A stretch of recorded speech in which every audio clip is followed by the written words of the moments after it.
Happy Friday, Sierra. I thought it'd be a fun time to read a story. And yes, I have a dancing llama friend.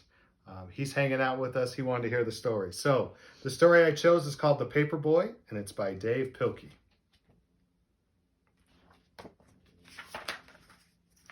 So here's our first picture. The morning of the Paperboy are still and dark, and they are always cold even in the summer. And on those cold mornings, the Paperboy's bed is still warm and is always hard to get out, even for his dog. But they do. And softly they step down the quiet hall, past the door where the Paperboy's father and mother are sleeping, past the door where his sister is asleep, and down to the kitchen where they eat from their bowls.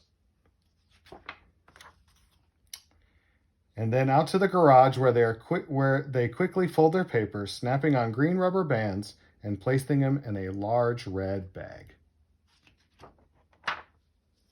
It's hard to ride a bike when you're loaded down with newspapers, but the Paperboy has learned how to do this, and he is good at it. The Paperboy knows his route by heart, so he doesn't even think about which house to pedal to.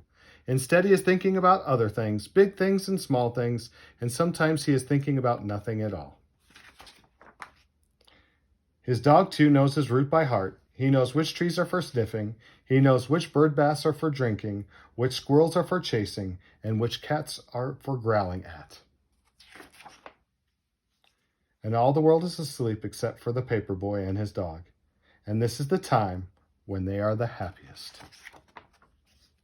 But little by little, the world around them wakes up, the stars and the moon fade away, and the skies become orange and pink.